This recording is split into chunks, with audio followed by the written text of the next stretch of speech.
അമ്മേ പരിശുദ്ധ അമ്മേ, അമ്മേ പരിശുദ്ധ ദൈവമാതാവേ, കൃപാസനത്തിലൂടെ ഞങ്ങൾക്കും ഞങ്ങളുടെ ദേശത്തിനും അമ്മ മധ്യസ്ഥം തേടി തന്ന എല്ലാ അനുഗ്രഹങ്ങൾക്കും കൃപകൾക്കും ഞങ്ങളിപ്പോൾ ഹൃദയം നിറഞ്ഞ നന്ദി പറയുന്നു.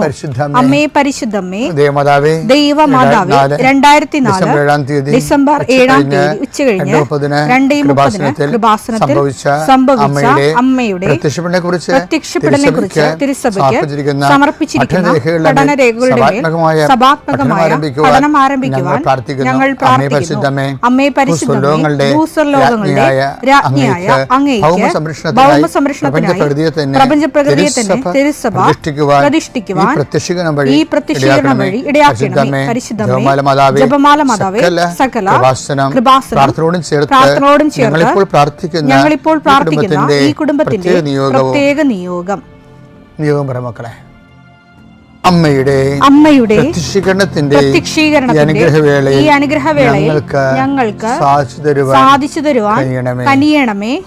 ആമേൻ. വിശ്വാസ പ്രമാണം. സർവശക്തനായ പിതാവും ആകാശത്തിന്റെയും ഭൂമിയുടെയും സൃഷ്ടാവുമായ ദൈവത്തിൽ ഞാൻ വിശ്വസിക്കുന്നു. അവിടുത്തെ ഏകപുത്രനും ഞങ്ങളുടെ കർത്താവുമായ ഈശോമിശിഹായിലും ഞാൻ വിശ്വസിക്കുന്നു.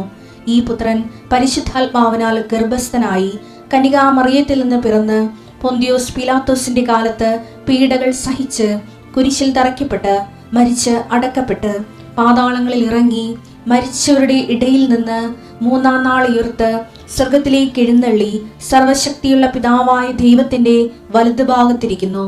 അവിടെ നിന്ന് ജീവിക്കുന്നവരെയും മരിച്ചവരെയും വിധിക്കുവാൻ വരുമെന്നും ഞാൻ വിശ്വസിക്കുന്നു. പരിശുദ്ധാത്മാവിലും ഞാൻ വിശ്വസിക്കുന്നു. വിശുദ്ധ കത്തോലിക്കാ സഭയിലും പുണ്യവാന്മാരുടെ ഐക്യത്തിലും പാപങ്ങളുടെ മോചനത്തിലും ശരീരത്തിന്റെ ഉയർപ്പിലും നിത്യമായ ജീവിതത്തിലും ഞാൻ വിശ്വസിക്കുന്നു. ആമേൻ. സ്വർഗ്ഗസ്ഥനായ ഞങ്ങളുടെ പിതാവേ, അങ്ങയുടെ നാമം പൂജിതമാകണമേ. അങ്ങയുടെ രാജ്യം വരണമേ. അങ്ങയുടെ തിരുമനസ് സ്വർഗത്തിലെ പോലെ ഭൂമിയിലും ആകണമേ. അന്നു വേണ്ടുന്ന ആഹാരം ഇന്ന് ഞങ്ങൾക്ക് തരണമേ. ഞങ്ങളോട് തെറ്റ് ചെയ്യുന്നവരോട് ഞങ്ങൾ ക്ഷമിക്കുന്നത് പോലെ ഞങ്ങളുടെ തെറ്റുകൾ ഞങ്ങളോടും ക്ഷമിക്കണമേ. ഞങ്ങളെ പ്രലോഭനത്തിൽ ഉൾപ്പെടുത്തരുതേ, തിന്മയിൽ ഞങ്ങൾ രക്ഷിക്കണമേ. ആമേൻ. നന്മ നിറഞ്ഞ മറിയമേ, സ്വസ്തി. കർത്താവ് അങ്ങയുടെ കൂടെ സ്ത്രീകളിൽ അങ്ങ് അനുഗ്രഹിക്കപ്പെട്ടവളാകുന്നു. അങ്ങയുടെ ഉദരത്തിൻ ഫലമായ ഈശോ അനുഗ്രഹിക്കപ്പെട്ടവനാകുന്നു. പരിശുദ്ധ മറിയമേ, തമ്പുരാന്റെ അമ്മേ, പാപികളായ ഞങ്ങൾക്ക് വേണ്ടി ഇപ്പോഴും ഞങ്ങളുടെ മരണസമയത്തും തമ്പുരാനോട് അപേക്ഷിക്കണമേ. ആമേൻ. കർത്താവേ, നിന്റെ ഉന്നതമായ നാമത്തിന് സ്തോത്രം ചെയ്യുന്നു. കർത്താവേ, നിന്റെ വിശുദ്ധ പൗരോഹിത്യത്തെ മഹത്വപ്പെടുത്തണമേ. കർത്താവെ, സഭയിലുള്ള സാന്നിധ്യം ദൃഢമാക്കണം. 40 വർഷം ഞാൻ അർപ്പിച്ച കൃപാസന ജീവനോടെ പ്രത്യക്ഷപ്പെട്ട മാതാവിൻ്റെ സാന്നിധ്യം ഈ കൃപാസനത്തിൽ വന്നിറങ്ങി പ്രാർത്ഥിച്ചു പോകുന്ന ലക്ഷോപലക്ഷം മനുഷ്യരുടെ പ്രാർത്ഥനയുടെ ശക്തിയാൽ അങ്ങയുടെ കാരുണ്യം കണ്ണുനീരോടെ ആഗ്രഹിക്കുന്നവരുണ്ട്. ഈശോയെ, മുട്ടിന് താഴേക്ക്, കാൽമുട്ടിന് താഴേക്ക്, തുടയിലേക്ക് നീര് പൊങ്ങിക്കിടക്കണ കണ്ടു. കർത്താവ് വ്യക്തിയെ സ്പർശിക്കും.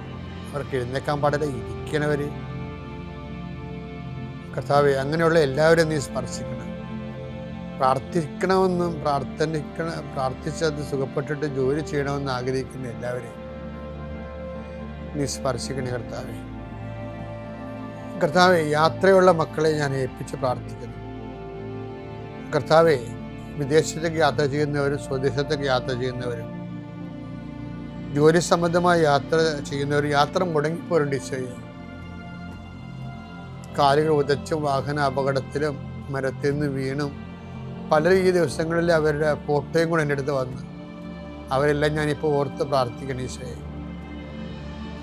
ഈശോ, നിന്റെ തിരുമുറുപാടുന്ന വലതുകരം, ആണിപ്രതാർന്ന അത്ഭുതകരം കിടപ്പ് രോഗികളുടെ മേൽ നീ നീട്ടണമെന്ന് പ്രാർത്ഥിക്കുന്നു. അടിപ്പിണർ പോലെ വൈദാഘാതം പോലെ ദൈവിക ശക്തി അവരിലേക്ക് ആവഹിക്കണമേ എന്ന് പ്രാർത്ഥിക്കുന്നു.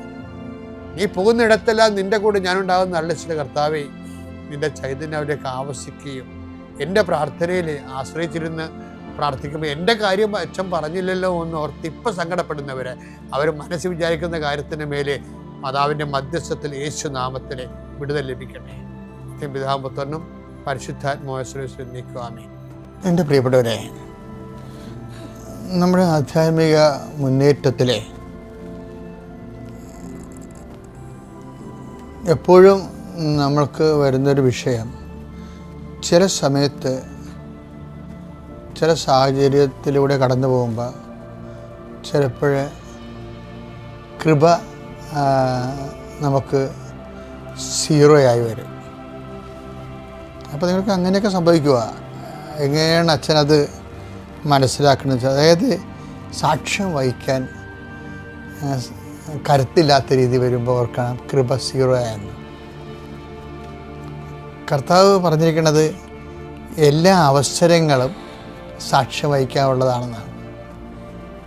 എല്ലാ അവസരങ്ങളും, പ്രത്യേകിച്ച് നെഗറ്റീവായിട്ടുള്ള സാഹചര്യങ്ങൾ, ഇത് നിങ്ങൾക്ക് സാക്ഷ്യം വഹിക്കാനുള്ള അവസരമായിരിക്കും. ലൂക്ക 21:12. ഇവയ്ക്കെല്ലാം മുമ്പ് അവർ നിങ്ങളെ പിടികൂടുകയും പീഡിപ്പിക്കുകയും ചെയ്യും. അവരുടെ സിനഗോഗുകളിലും കാരാഗൃഹങ്ങളിലും നിങ്ങളെ ഏൽപ്പിച്ചു കൊടുക്കും. എന്റെ നാമത്തെ പ്രതി രാജാക്കന്മാരുടെയും ദേശാധിപതികളുടെയും മുൻപിൽ അവർ നിങ്ങളെ കൊണ്ടുചെല്ലും. ലൂക്ക 21:13. നിങ്ങൾക്ക് ഇത് സാക്ഷ്യം നൽകുന്നതിനുള്ള അവസരമായിരിക്കും. അപ്പോൾ ഇതാണ് വിഷയം വെച്ചാൽ, ക്രിസ്തുവിൻ്റെ നാമത്തിന് വേണ്ടി ഏറ്റുപറയാനുള്ള അവസരങ്ങൾ, ക്രിസ്തുവിൻ്റെ നാമത്തെ ഏറ്റുപറയാനുള്ള അവസരങ്ങൾ ആണ് സാക്ഷ്യം വഹിക്കാനുള്ള അവസരങ്ങൾ. അപ്പോൾ ക്രിസ്തുവിൻ്റെ നാമത്തെ ഏറ്റുപറയാനുള്ള അവസരം, ഇപ്പോൾ ഞാൻ ഇടയ്ക്ക് നാൾ നിങ്ങൾ പറഞ്ഞില്ലേ, കഴിഞ്ഞ ദിവസങ്ങളിൽ ഞായറാഴ്ച ക്ലാസ് എടുക്കണമെന്ന് അഖില എന്ന് പറഞ്ഞ ടീച്ചറിനോട് പറഞ്ഞപ്പോൾ ആ ഒരു ജോലി മാത്രമേ ഉപജീവന മാർഗത്തിനുള്ളൂ. അവൾ പറഞ്ഞ് ഞാൻ ശനിയാഴ്ച വന്ന് ക്ലാസ് എടുത്തോളാം, ഞായറാഴ്ച കർത്താവിൻ്റെ ദിവസമാണ്, എനിക്ക് ദേവാലയത്തിൽ പോകണം, പിന്നെ പ്രാർത്ഥന ദിവസമാണതെന്ന് പറഞ്ഞു. അവളത് ഉപയോഗിച്ച് അതാണ് ആ സാക്ഷ്യം വഹിക്കാനുള്ള അവസരമാണ്. ചില ആൾക്കാരാണെങ്കിൽ പറയും കുർബാന പോയാൽ ഇന്ന് കുഴപ്പമില്ല, നാളെ കാണാനില്ല, ജോലി പോയാൽ എങ്ങനെ കുഞ്ഞുങ്ങൾ ജീവിക്കുമെന്ന് പറഞ്ഞുകൊണ്ട് അത് നിങ്ങളെക്കൊണ്ട് പറയിപ്പിക്കലാണ് ദൈവമേ. നിങ്ങൾ ഏത് തരക്കാരനാണെന്ന് പറയിപ്പിച്ച് നിങ്ങളെ ശരിക്കും മാറ്റി നിർത്തുകയാണ്. ശരി, നിങ്ങൾക്കൊരു അവസരം തന്നിട്ട് നിങ്ങൾക്ക് സാക്ഷ്യം വഹിക്കാൻ പറ്റാതെ നിങ്ങളുടെ ഉദരത്തിന് സാക്ഷ്യം വഹിച്ചുകൊണ്ട് നിങ്ങൾ ദൈവത്തിൻ്റെ ആളല്ല എന്ന് നിങ്ങളെക്കൊണ്ട് തന്നെ പറയിപ്പിക്കുന്ന ചതിക്കുഴികളാണ് വരുന്നത്. ആർക്കും ഇങ്ങനെ ഞാൻ ദൈവത്തിൻ്റെ ആളാണ്, വിശ്വാസിയാണെന്ന് മേനിന്നടിക്കാൻ പറ്റത്തില്ല. മേനിന്നടിക്കുമ്പോൾ ഇതുപോലെയുള്ള സിറ്റുവേഷൻസ് കൊണ്ടുവന്നിട്ട് പറയും നീ റെസ്പോണ്ട് ചെയ്യാൻ പറയും. അപ്പോഴേ സത്യസന്ധമായിട്ടല്ല റെസ്പോണ്ട് ചെയ്യാൻ പറ്റത്തുള്ളൂ. അപ്പോൾ കള്ളവിശ്വാസങ്ങളൊന്നും വിലപ്പോകത്തില്ല ദൈവത്തിൻ്റെ സന്നിധിയിൽ. അതുകൊണ്ടാണ് ഈശോ പറഞ്ഞത് ഇങ്ങനെയുള്ള നെഗറ്റീവ് സിറ്റുവേഷൻസ് നിനക്ക് സാക്ഷ്യം വഹിക്കാനുള്ള അവസരമാണെന്ന്. അപ്പം മോശ കാലഘട്ടവും കാലാവസ്ഥയും ജീവിത അവസ്ഥയും കർത്താവിന് സാക്ഷ്യം വഹിക്കാനുള്ള, പിന്നീട് എന്ത് സംഭവിക്കും ആ സാക്ഷ്യത്തിൽ നമ്മൾ ജയിച്ചാൽ പിന്നെ നിൻ്റെ ജീവിതം മൊത്തം ദൈവം ഏറ്റെടുക്കുകയാണ്, നിന്നെയും നിന്റെ കുഞ്ഞുങ്ങളെയും എല്ലാം. അപ്പോൾ വലിയൊരു അനുഗ്രഹത്തിന് മുമ്പാണ് ദൈവം സാക്ഷ്യം വഹിക്കാനുള്ള അവസരം തരണത്. അതെപ്പോഴും നമ്മൾ ഓർത്തേക്കണം. എല്ലാ അനുഗ്രഹങ്ങൾക്കും മുമ്പും സാക്ഷ്യം വഹിക്കാനുള്ള അവസരം തരും. ചിലർക്കത് മനസ്സിലാവും, ചിലരങ്ങനെ ഉറപ്പിച്ച് നിൽക്കും. കഴിഞ്ഞ ദിവസങ്ങളിൽ ആൻജുവാൻ്റെ സാക്ഷ്യം ഇടയ്ക്ക് ഞാൻ പറയാറുണ്ട്. കാനഡയിൽ അവർക്ക് ജോലിയില്ല, വിവാഹം കഴിച്ചിട്ടില്ല, അവർക്ക് 28 വയസ്സുണ്ട്, അവർക്ക് പഠിക്കണവർ. പക്ഷേ എന്ത് ചെയ്യും, എന്നാലും ഈ ബൈബിളും കൊണ്ടുപോയി അവിടെ ജോലി ചെയ്ത സ്ഥലത്ത് ബൈബിൾ വെക്കും. അപ്പോൾ ബൈബിളിനെ വിമർശിക്കുന്ന ആൾക്കാരുണ്ടാകും, ബൈബിൾ വിശ്വസിക്കാത്തവരുണ്ടാകും. അവർക്ക് ഭയങ്കര സന്തോഷമുണ്ട് കേൾക്കാൻ. കാര്യത്തിൽ ആ ഒരു ത്രെഡ് എടുത്തിട്ട് അവരോട് കർത്താവിനെ കുറിച്ച് അവൾ പറയും. അങ്ങനെയാണ് ഓരോ ജീവിതത്തിൻ്റെ ആ സാക്ഷ്യം വഹിക്കാനുള്ള അവസരം. അപ്പോൾ ഇങ്ങനെ സാക്ഷ്യം വഹിക്കാനുള്ള അവസരം വന്നാൽ എന്തിനാണ് നമ്മളിത് പറഞ്ഞതെന്നറിയാമോ? അത് പറയാൻ കാരണം ചില സമയത്ത് നമുക്ക് സാക്ഷ്യം വഹിക്കാൻ തോന്നത്തില്ല, പേടിച്ചു പോകും, പതറിപ്പോകും, നമ്മൾ മറന്നു പോകും. അപ്പോൾ ഓർക്കേണ്ടത് കൃപ. നമ്മൾ എന്താ അതിന് പറയണത്, ഞാൻ ഇന്നലെ പറഞ്ഞില്ലേ, ബൈക്കിൻ്റെ റിസർവ് പോലും എണ്ണ ഉണ്ടാകത്തില്ല. റിസർവ് കൃപ പോലും ഉപയോഗിച്ച് മാറും. കാര്യം ഓരോരുത്തർ സാക്ഷ്യം വഹിക്കാൻ കഴിഞ്ഞില്ല എന്നുണ്ടെങ്കിൽ നിൻ്റെ റിസർവ് കൃപയും തീർന്നതിൻ്റെ അർത്ഥം അതാണ് വിഷയം. റിസർവ് കൃപയും തീർന്നു. അങ്ങനെ വന്നാൽ റിസർവ് കൃപയും തീർന്നാൽ എന്ത് ചെയ്യും? എങ്ങനെയാണ് ആ കാലഘട്ടം അത് ജീവിക്കണത്? ജീവിക്കണത് നമ്മൾ കാര്യങ്ങൾ മനസ്സിലാക്കി നമ്മൾ വിനയപ്പെടണം. വിനയപ്പെട്ട് യേശുവിനെ ഈ ബാങ്കറപ്സ് ആയിട്ടുള്ള അവസ്ഥയിലേക്ക് യേശുവിനെ ചലിപ്പിച്ച് കൊണ്ടുവരണമെന്നുണ്ടെങ്കിൽ അമ്മ മാതാവിൻ്റെ ഒരു വലിയ ഒരു സന്ദേശം എന്താ? അവിടുന്ന് തൻ്റെ ദാസിയുടെ വിനീത അവസ്ഥ തിക്കാൻ പാർത്തു. അപ്പോൾ നമ്മളത് നമ്മുടെ തെറ്റ് അക്സെപ്റ്റ് ചെയ്തിട്ട് ദൈവത്തിൻ്റെ കരുണയ്ക്ക് വേണ്ടി പ്രാർത്ഥിച്ചിട്ട് നമ്മൾ ദൈവതിരുസന്നിധിയിൽ അപ്പീസ് ചെയ്ത് നമ്മളെ തന്നെ വിനയപ്പെടുത്തണം. അപ്പം അങ്ങനെ വിനയപ്പെട്ട് കഴിയുമ്പോൾ അതാണ് ഈ ശതാധിപനൊക്കെ സംഭവിക്കുന്നത്. ശതാധിപനെ വായിച്ച് ലൂക്ക 7:6-7 തിരുവചനങ്ങൾ. അവൻ വീടിനോട് അടുക്കാറായപ്പോൾ ആ ശതാധിപൻ തന്റെ സ്നേഹിതരിൽ ചിലരെ അയച്ച് അവനോട് പറഞ്ഞു. ഇയാളുടെ കൃപ റിസർവാണ്. കാര്യം എന്താണ്? ഇയാൾ ശതാധിപന ഒത്തിരി കൊല്ലായിട്ട് നടക്കുന്ന ആളാണ്. കൃപ റിസർവിൽ ഇല്ല, കൃപ ഇല്ല. പക്ഷെ അയാളെ കൃപ ശരിക്കും നമ്മൾ പെട്രോൾ ടാങ്ക് ഉണങ്ങിയിരിക്കണമെന്ന് പറഞ്ഞല്ലേ, ഇന്നലെയൊക്കെ ഞാൻ പറഞ്ഞായിരുന്നു. ആ ഒരു സിറ്റുവേഷന് ഈ മനുഷ്യൻ ഫുൾ ടാങ്ക് അടിക്കണം കണ്ടല്ലേ. ഫുൾ ടാങ്ക് അടിക്കണം എങ്ങനെ? കൃപയുടെ ഫുൾ ടാങ്കാണ് അടിക്കണേ. എങ്ങനെ അടിക്കണേ? അയാൾ 2-3 വാക്കുകൾ പറഞ്ഞേ. കർത്താവേ വഴി വെച്ച് കണ്ട അയാൾ. ആ കർത്താവേ, അങ്ങ് ബുദ്ധിമുട്ടേണ്ട. അങ്ങ് എന്റെ വീട്ടിൽ പ്രവേശിക്കാൻ ഞാൻ യോഗ്യനല്ല. അങ്ങയെ നേരിട്ട് സമീപിക്കാൻ പോലും എനിക്ക് യോഗ്യതയില്ല എന്ന് ഞാൻ വിചാരിച്ചു. അങ്ങ് ഒരു വാക്ക് ഉച്ചരിച്ചാൽ മാത്രം മതി. വിജാതിനായി മനുഷ്യൻ പറഞ്ഞ വാക്കാണ് കർത്താവ് കുർബാന വരുമ്പോ ഇന്ന് സഭ പറയണത്. എന്താണ്? അങ്ങൊരു വാക്ക് ഉച്ചരിച്ചാൽ മാത്രം മതി, എൻ്റെ ഭൃത്യൻ സുഖപ്പെട്ടുകൊള്ളും. അതായത് ശതാധിപന് ശരിക്കും 0- കൃപയിൽ നിൽക്കുന്ന ഒരാൾ കൃപയുടെ ഫുൾ ടാങ്കിലേക്ക് വരണത് ഈ വിനീതാവസ്ഥയിലൂടെയാണ്.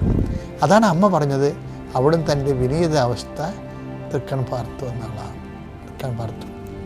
അപ്പം എപ്പോഴും നമ്മൾ ശ്രദ്ധിക്കേണ്ടത്, കൃപ എങ്ങാനും ബാങ്കറപ്സ് ആയിപ്പോയാൽ നേരെ ഡൗൺ ചെയ്ത് അഹങ്കാരം മാറ്റി, ഹുങ്ക് മാറ്റി, തൻപൂർവ മനോഹം മാറ്റിയിട്ട് നേരെ എളിമപ്പെട്ട് 0- വരണം. എല്ലാവരുടെയും ക്ഷമിച്ച്, എല്ലാവരുടെയും ദാസനായി, എല്ലാവരുടെയും ശുശ്രൂഷകനായി തൻ്റെ നിസ്സഹായ അവസ്ഥ ഏറ്റുപറഞ്ഞിട്ട് സഹായിക്കണം.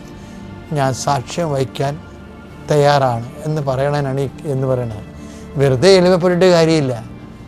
അത് സാക്ഷ്യം വഹിക്കാൻ വേണ്ടിയാണ് നമ്മൾ ദൈവത്തിരുസന്നിധി കൃപ കണ്ടെത്തണത്. ദൈവത്തിൻ്റെ ജോലി ചെയ്യാൻ വേണ്ടിയാണ്. അതുകൊണ്ടാണ് മറിയമേ, നീ ദൈവത്തിരുസന്നിധി കൃപ കണ്ടെത്തിയിരിക്കുന്നെന്ന് പറയും ആ സംഭവം. അപ്പം എന്തെങ്കിലും ഒരു ബാങ്ക്രപ്ഷൻ വന്നാൽ ശതാധിപനെ പോലെ നേരെ താഴേക്ക് വന്നിട്ട് ഈ കൃപയുടെ പെട്രോൾ ടാങ്ക് ഉണങ്ങിയിരിക്കണത് ഫുൾ ടാങ്ക് അടിക്കാൻ നമുക്ക് പറ്റും. എൻ്റെ പേര് അനിത ടോമി, ഇതെൻ്റെ ഹസ്ബൻഡ് എബി. ഞങ്ങൾ എറണാകുളം ജില്ലയിലെ സെൻറ്റ് മഗ്ദലേൻ ഇടവകാംഗങ്ങളാണ്. ആദ്യം തന്നെ ഞങ്ങളുടെ ജീവിതത്തിൽ സംഭവിച്ച അത്ഭുത സാക്ഷ്യം ഇവിടെ രേഖപ്പെടുത്താൻ സാധിച്ചതിൽ ഈശോയോടും കൃപാസന മാതാവിനോടും ഒരുപാട് നന്ദി രേഖപ്പെടുത്തുകയാണ്. ഞങ്ങളെ സംബന്ധിച്ചിടത്തോളം 2024 മെയ് മാസത്തിൽ ഞാൻ എൻ്റെ 2ാമത്തെ കുഞ്ഞിനെ പ്രഗ്നൻ്റ് ആയിരിക്കുന്ന സമയത്ത് ഞങ്ങളുടെ ഫാമിലിയിൽ ഉണ്ടായിരുന്ന ഒരു ഇൻസിഡൻറ്റിനെ തുടർന്ന് ഞങ്ങൾ മാനസികമായിട്ട് വളരെയധികം വിഷമത്തിലായിരുന്നു. അത് പതിയെ ആ ഒരു പ്രഗ്നൻസിയുടെ സമയമായതുകൊണ്ടാണോ എന്നറിയില്ല, എന്നെ ഭയങ്കരമായിട്ട് ആ ഒരു പ്രശ്നം അഫക്റ്റ് ചെയ്തു.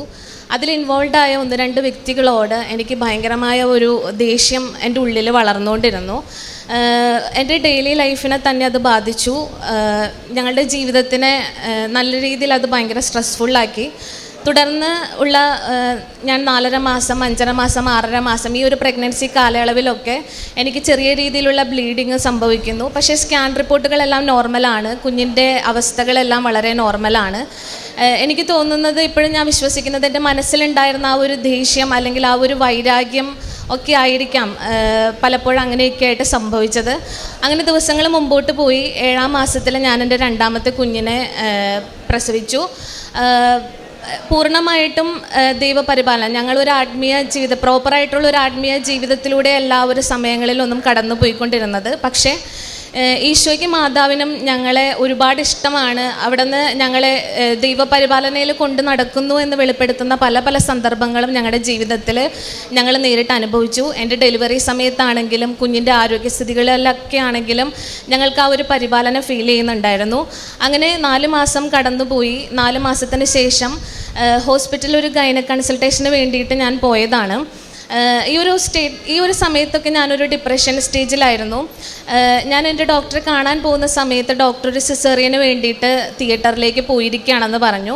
അപ്പോൾ ആ ഒരു സമയം എന്ത് ചെയ്യും എന്ന് ആലോചിച്ചപ്പോഴാണ് എൻ്റെ തൊണ്ടയിൽ വിസിബിളായിട്ട് കാണുന്ന 2 മുഴകൾ എന്താണെന്ന് അറിയാമെന്ന് നോക്കാം. പക്ഷെ അതിനത്ര സീരിയസ് ആയിട്ട് ഞങ്ങൾ കണ്ടിട്ടുണ്ടായിരുന്നില്ല. സമയമുള്ളതുകൊണ്ട് കാണിക്കാമെന്ന് വിചാരിച്ചിട്ടാണ് ഞങ്ങൾ എൻഡോക്രൈൻ ഡിപ്പാർട്ട്മെൻറ്റിലേക്ക് പോകുന്നത്.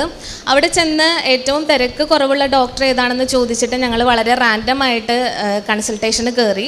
ഞങ്ങൾ ചെന്ന സമയത്ത് ഈ മുഴകൾ കണ്ടിട്ട് ഡോക്ടർ വളരെ അത്ഭുതപ്പെട്ടു.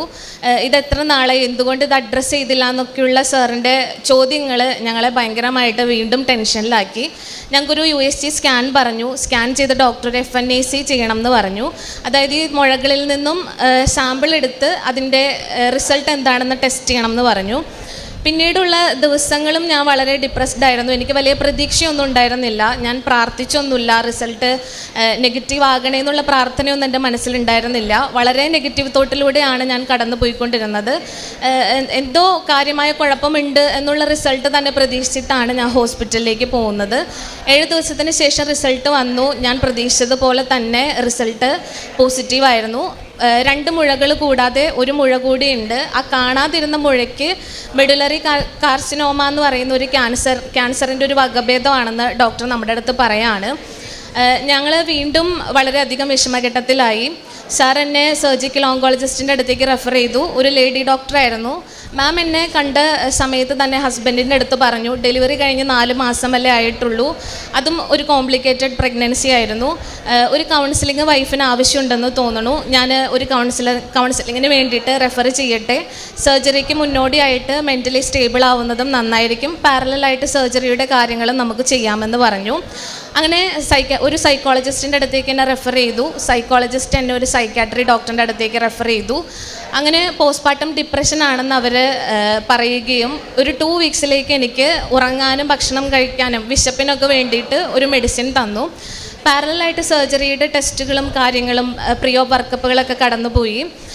ആ ഒരു സമയത്താണ് ഞങ്ങൾക്ക് ഈ ഒരു രോഗാവസ്ഥയേക്കാൾ കൂടുതൽ മാനസികമായിട്ട് ഞങ്ങൾക്കുണ്ടായിരുന്ന മറ്റ് വിഷമങ്ങളാണ് ഞങ്ങളെ കൂടുതൽ ഭാരപ്പെടുത്തിക്കൊണ്ടിരുന്നത്.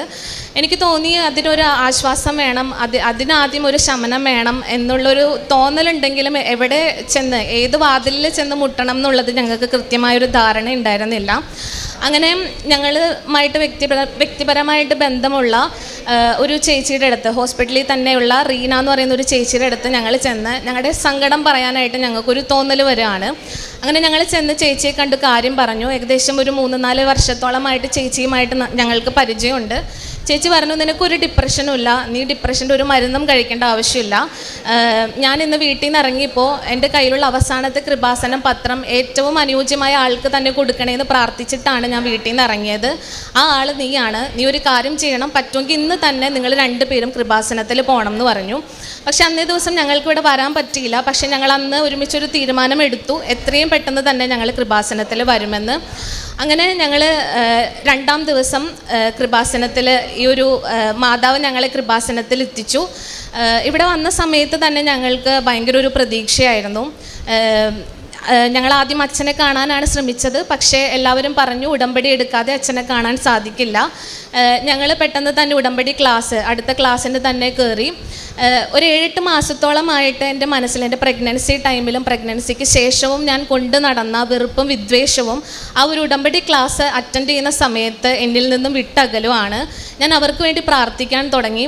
എനിക്ക് ആ ഒരു ക്ഷമ എൻ്റെ ജീവിതത്തിൽ എപ്പോഴും എത്ര ദ്രോഹിക്കുന്നവരോട് പോലും എനിക്ക് ക്ഷമിക്കാനുള്ളൊരു കൃപ എനിക്ക് ആദ്യം ഉണ്ടായിരുന്നു. അത് നഷ്ടപ്പെട്ടതിൻ്റെ ഒരു വിഷമം എനിക്ക് നല്ല രീതിയിലുണ്ടായി. പക്ഷേ ആ ഒരു ക്ലാസ്സിലൂടെ അത് തിരിച്ചു കിട്ടിയതിൻ്റെ ഒരു ആനന്ദം എനിക്ക് ഭയങ്കരമായിട്ട് അനുഭവിക്കാൻ പറ്റി.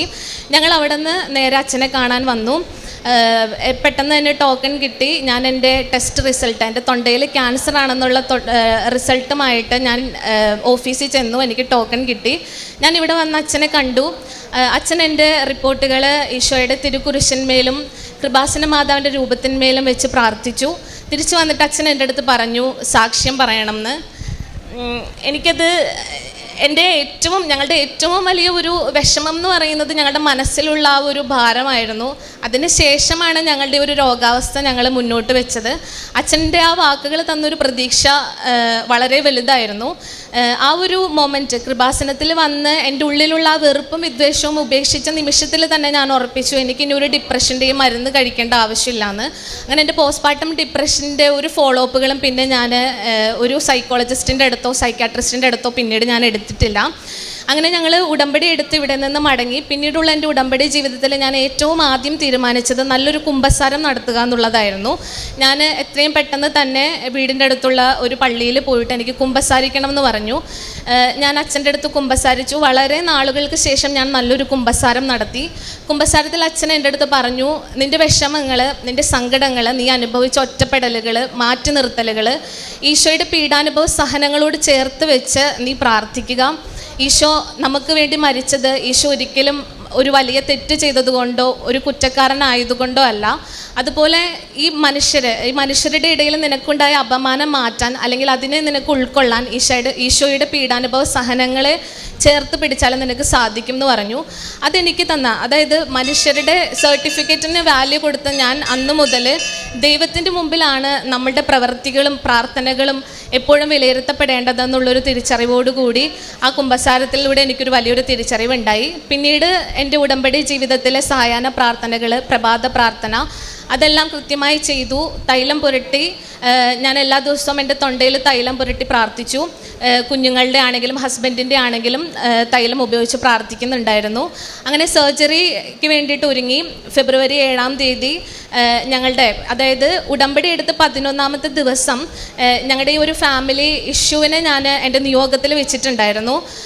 വളരെ കോംപ്ലിക്കേറ്റഡ് ആയിരിക്കും, ഇത് സോൾവ് ആകാൻ ഒരുപാട് സമയമെടുക്കുമെന്ന് ഞാൻ വിചാരിച്ച ആ ഒരു പ്രശ്നം എൻ്റെ ഉടമ്പടിയുടെ 11ാമത്തെ ദിവസം ഒരു ഫോൺ കോളിലൂടെ വളരെ സ്മൂത്തായിട്ട് അവസാനിക്കുകയാണ്. അതുകൂടാതെ തന്നെ ഉടമ്പടിയുടെ 9ാം ദിവസം ഒരു ദിവസം ഡോക്ടർ വിളിച്ചിട്ട് പറയാണ്, എനിക്കൊരു പ്രധാനപ്പെട്ട കാര്യം നിങ്ങളോട് പറയാനുണ്ട്, എൻ്റെ റൂമിലേക്കൊന്ന് വരണം എന്ന് പറഞ്ഞ് ഡോക്ടർ എന്നെ വിളിക്കുകയാണ്. ഞങ്ങളവിടെ ചെന്നപ്പോൾ ഡോക്ടർ പറഞ്ഞു, അനിത ചെയ്ത 1-2 ബ്ലഡ് റിപ്പോർട്ടുകൾ നമുക്ക് നല്ല രീതിയിലുള്ളൊരു പോസിറ്റീവ് റിസൾട്ടാണ് നൽകുന്നത്. ബയോപ്സി റിപ്പോർട്ട് നെഗറ്റീവ് ആവാനുള്ള സാധ്യത ഞാൻ കാണുന്നു എന്ന് പറഞ്ഞു. ആ ഒരു നിമിഷവും ഞാൻ വളരെ കോൺഫിഡൻ്റ് ആയിരുന്നു. കൃപാസന മാതാവ് നമ്മുടെ ഉടമ്പടി ജീവിതത്തിൻ്റെ റിസൾട്ട് കണ്ടു തുടങ്ങി എന്നുള്ളത് എനിക്ക് അന്ന് മനസ്സിലായി. പിന്നീട് ഫെബ്രുവരി 8-ാം തീയതി എൻ്റെ സർജറി കഴിഞ്ഞു. 8-ാം തീയതി സർജറി കഴിഞ്ഞു. ഒരു 14 മണിക്കൂറത്തെ ഒരു മേജർ സർജറി ആയിരുന്നു. സർജറിക്ക് ശേഷം ഞാൻ SICUവിൽ കിടക്കുന്ന സമയത്ത് എനിക്ക് ബോധം വരുമ്പോൾ എൻ്റെ അടുത്ത് നിൽക്കുന്ന പെൺകുട്ടി എൻ്റെ അടുത്ത് പറയുന്നത്, ചേച്ചി എൻ്റെ കാശുരൂപവും കൊന്തയും ഞാൻ ചേച്ചിയുടെ കയ്യിൽ വെച്ചിട്ടുണ്ട്, ചേച്ചി ഒരു കാരണവശാലും പേടിക്കണ്ട, ധൈര്യമായി ഇരിക്കൂ എന്ന് പറഞ്ഞു. എനിക്കതൊരു ഭയങ്കര അത്ഭുതമായിരുന്നു. കാരണം ഞാൻ ഉടമ്പടി എടുത്തിട്ടുണ്ടെന്നോ എനിക്ക് എൻ്റെ കയ്യിൽ കാശുരൂപമുണ്ട് ഇതൊന്നും ഞാൻ ആ കുട്ടിയോട് ചോദിച്ചിട്ടില്ല. എൻ്റെ ഒരു ഹിസ്റ്ററിയും ആ കുട്ടിക്ക് അറിയില്ല. എനിക്കത് ഭയങ്കര, കാരണം ഞാൻ ഹോസ്പിറ്റലിലേക്ക് വരുന്ന സമയത്ത് മാതാവിൻ്റെ അടുത്ത് പറഞ്ഞിട്ടുണ്ടായിരുന്നു, ഹോസ്പിറ്റലിലുടനീളം എനിക്ക് പരിശുദ്ധ അമ്മയുടെ സാന്നിധ്യം ഞങ്ങൾക്ക് ഫീൽ ചെയ്യണം, ഞങ്ങളുടെ കൂടെ ഉണ്ടാവണം എന്നുള്ളത്. അപ്പോൾ ആ ഒരു നിമിഷം മുതൽ ഡിസ്ചാർജ് ഡേ വരെ ഞങ്ങളെ കാണാനായിട്ട് വന്ന ആളുകളിലൂടെ ഒരുപാട് വ്യക്തികൾ ഞങ്ങൾക്ക് ഒത്തിരി വേദനയുള്ള ദിവസങ്ങളായിരുന്നു. സർജറിക്ക് ശേഷം എനിക്ക് നല്ല പെയിൻഫുള്ളായിരുന്നു ആ ഒരു ദിവസങ്ങളൊക്കെ. പക്ഷേ പരിശുദ്ധ അമ്മ ആ സമയങ്ങളിൽ, ആ മണിക്കൂറുകളിൽ, ആ ദിവസങ്ങളിൽ ഞങ്ങളിലേക്ക് ഒരുപാട് ആളുകളെ അയച്ചു. പേരെടുത്ത് ചൊല്ലിയാണ് ഓരോ വ്യക്തികളെയും ഞങ്ങളിലേക്ക് എത്തിച്ചത്. അവരിലൂടെ ഞങ്ങൾക്ക് ലഭിച്ച ഒരു ആശ്വാസം എന്ന് പറയുന്നത് വളരെ വലുതാണ്. പിന്നെ മറ്റൊരു അനുഗ്രഹം എന്ന് പറയുന്നത് തൈലം ഉപയോഗിച്ചത് വഴി എൻ്റെ സർജറിക്ക് മുമ്പായിട്ട് എൻ്റെ വലത്തെ സൈഡിലെ മൂക്കിൽ ഒരു കുരു വന്നിട്ട് അതിൽ നിന്ന് ചെറുതായിട്ട് ഇങ്ങനെ ബ്ലീഡ് ചെയ്തുകൊണ്ടിരിക്കുന്നുണ്ടായിരുന്നു. അപ്പോൾ സർജറിയുടെ സമയത്ത് ഇൻറ്റുബേറ്റ് ചെയ്തിട്ടാണ് ചെയ്യുന്നതെന്ന് പറഞ്ഞപ്പോൾ ഇനി മൂക്കിൽ കുഴലിടുക അങ്ങനെയുള്ള കാര്യങ്ങളൊക്കെ എനിക്ക് വളരെ പേടിയാണ്. പക്ഷേ ഇങ്ങനൊരു പ്രശ്നം ഉണ്ടെങ്കിൽ അത് കൂടുതൽ കോംപ്ലിക്കേറ്റഡ് ആകുമോ എന്ന് വിചാരിച്ച് ഞാൻ വീട്ടിലെ തൈലം എടുത്ത് പുരട്ടി അതെനിക്ക് ഹീൽ അടുത്ത ദിവസം തന്നെ എനിക്ക് അങ്ങനെ ഒരു കുരു അവിടെ ഉണ്ടായിരുന്നതായിട്ട് പോലും എനിക്ക് തോന്നിയിട്ടില്ല. അങ്ങനെ ഒരുപാട് അനുഗ്രഹങ്ങൾ എടുത്തു പറയാനാണെങ്കിൽ ചെറുതും വലുതുമായ ഒരുപാട് അനുഗ്രഹങ്ങൾ ഞങ്ങൾക്ക് കൃപാസന മാതാവിലൂടെ ലഭിച്ചു. ഏറ്റവും എനിക്ക് ഹൈലൈറ്റ് ചെയ്ത് പറയാനുള്ളത് ഞങ്ങളുടെ ജീവിതത്തിൽ, ഞങ്ങളുടെ ആത്മീയ ജീവിതത്തിൽ വന്ന മാറ്റങ്ങളാണ്.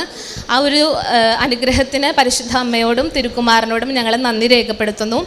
കാരുണ്യപ്രവർത്തികളായിട്ടാണെങ്കിലും ഞങ്ങൾക്ക് ഇപ്പം ഞാൻ ഉടമ്പടി എടുത്തത് ജനുവരി 27 ഒരു കാര്യം വിട്ടുപോയി. എൻ്റെ ബയോപ്സി റിപ്പോർട്ട് ഡിസ്ചാർജ് ആയതിനു ശേഷം എൻ്റെ ബയോപ്സി റിപ്പോർട്ട് വരുന്നത് 2 ആഴ്ചയ്ക്ക് ശേഷമാണ്. നമ്മൾ പ്രതീക്ഷിക്കുന്ന ദിവസം ബയോപ്സി റിപ്പോർട്ട് വരുന്നില്ല. അതിനുശേഷം ഞാൻ വീണ്ടും എൻ്റെ പ്രാർത്ഥന തുടർന്നുകൊണ്ടിരുന്നു. അങ്ങനെ എൻ്റെ ഉടമ്പടി എടുത്ത് കൃത്യം 1 മാസമാകുന്ന ഫെബ്രുവരി 27 അന്നൊരു ചൊവ്വാഴ്ചയാണ് ഞാൻ ഓൺലൈനിൽ ഉടമ്പടി ധ്യാനം പങ്കെടുക്കുന്ന സമയത്ത് എനിക്കൊരു തോന്നൽ വന്ന് ഞാൻ ഹോസ്പിറ്റലിൽ കോൺടാക്ട് ചെയ്യുമ്പോൾ എൻ്റെ റിപ്പോർട്ട് വന്നിട്ടുണ്ടായിരുന്നു. ഞാൻ വിശ്വാസപ്രമാണം ചൊല്ലി ആ റിപ്പോർട്ട് നോക്കുമ്പോൾ എനിക്ക് മാതാവ് കാണിച്ചു തരുന്നത് എൻ്റെ റിപ്പോർട്ട് നെഗറ്റീവ് ആണ് എന്നുള്ളതാണ്. അപ്പോൾ ആ റിപ്പോർട്ടിന് ശേഷം 2 ദിവസത്തിന് ശേഷം ഡോക്ടറും നമ്മുടെ അടുത്ത് ക്ലിനിക്കലിയും സാക്ഷ്യപ്പെടുത്തി നിങ്ങളുടെ ബയോപ്സി റിപ്പോർട്ട് നെഗറ്റീവാണ്. അങ്ങനെ FNAC റിപ്പോർട്ടിലുള്ള ക്യാൻസർ രോഗത്തിനെ പരിശുദ്ധ അമ്മയുടെ വലിയ ഇടപെടൽ മൂലം അത് നെഗറ്റീവാക്കി മാറ്റാണ്. കാരുണ്യ പ്രവർത്തനങ്ങളിൽ ഞങ്ങളുടെ ജീവിതത്തിൽ ഞങ്ങൾ കണ്ടുമുട്ടുന്ന സാമ്പത്തികമായിട്ടാണെങ്കിലും ആത്മീയമായിട്ടാണെങ്കിലും ഞങ്ങൾക്ക് ലഭിച്ച അനുഗ്രഹങ്ങളെ സാക്ഷ്യപ്പെടുത്താറുണ്ട്. കൃപാസനത്തിലേക്ക് ആളുകളെ എനിക്ക് ഫീൽ ചെയ്യാണ് ഇവർക്ക് കൃപാസനത്തിൽ വന്നിട്ടുണ്ടെങ്കിൽ ഹീൽ ചെയ്യേണ്ട. ആത്മീയമായിട്ടാണെങ്കിലും ശാരീരികമായിട്ടാണെങ്കിലും സോഷ്യൽ മീഡിയ ഞാൻ ഉപയോഗിക്കാറുണ്ട്. ഇൻസ്റ്റഗ്രാം ഞാൻ യൂസ് ചെയ്യാറുണ്ട്. വാട്സാപ്പിൽ ഞാൻ സാക്ഷ്യങ്ങൾ ഷെയർ ചെയ്യാറുണ്ട്. അതുപോലെ തന്നെ യൂട്യൂബിലെ അച്ഛൻ്റെ ഡെയിലി ബ്രെഡ്, പിന്നെ പത്രം, കൃപാസനം പത്രം, ഈ എല്ലാ കാര്യങ്ങളിലും വളരെ ശ്രദ്ധാപൂർവം കൃത്യമായിട്ട് എല്ലാ കാര്യങ്ങളും പാലിച്ചിട്ടുണ്ട്.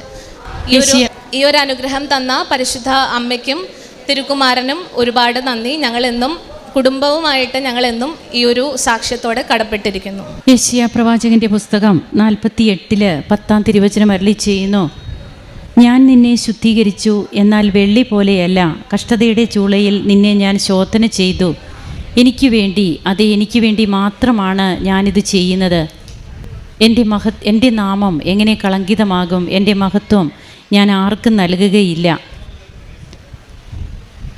അനിത ടോമി ജീവിത പങ്കാളിയുമൊത്ത് തനിക്ക് ഉടമ്പടിയിലൂടെ ലഭിച്ച തൈറോയ്ഡ് ക്യാൻസറിൽ നിന്ന് ലഭിച്ച സൗഖ്യം, അതുപോലെ പോസ്റ്റ് പാർട്ടം ഡിപ്രഷൻ, അതിനൊക്കെ മെഡിസിൻ എടുത്തുകൊണ്ടിരുന്നതാണെന്നൊക്കെയാണ് നാം കേട്ടത്. എന്നാൽ കുടുംബ പ്രശ്നങ്ങളിലൊക്കെ അതൊക്കെ വളരെ സ്മൂത്തായിട്ട് മഞ്ഞുരുകുന്നത് പോലെ ഉടമ്പടി എടുക്കാൻ വന്ന അന്ന് തന്നെ ഒരു വലിയ ഭാരം തന്നെ വിട്ടൊഴിഞ്ഞു.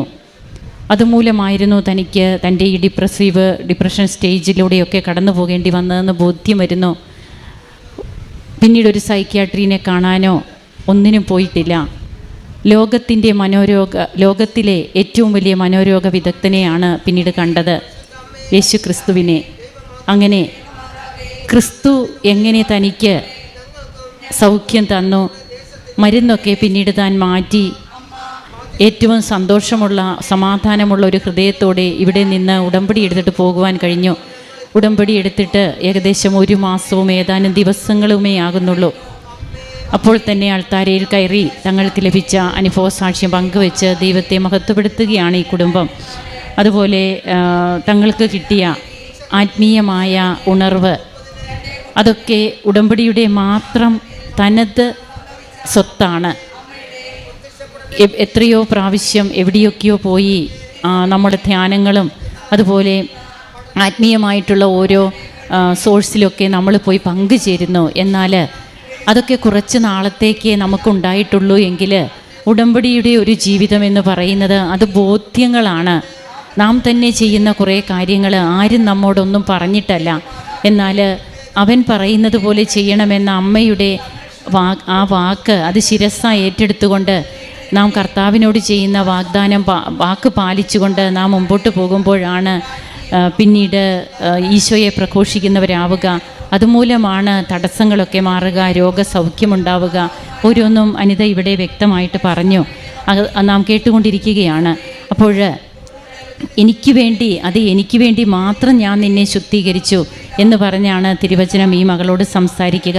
നമ്മുടെ ജീവിതത്തിലെ ഓരോ അനുഭവങ്ങൾ, ആ അനുഭവങ്ങളിലൂടെ ദൈവമഹത്വം പ്രഘോഷിക്കാനായിട്ട് എങ്ങനെ സാധിക്കുന്നു, തൻ്റെ സോഷ്യൽ മീഡിയയിലെ തൻ്റെ അനുഭവ സമ്പത്തൊക്കെ താനിന്ന് എങ്ങനെ ക്രിസ്തുവിനെ കൈമാറുന്നതിന് വേണ്ടിയിട്ട് ഉപയോഗിക്കുന്നു എന്നുള്ളതും ഈ മകൾ ഇവിടെ പറയുകയുണ്ടായി.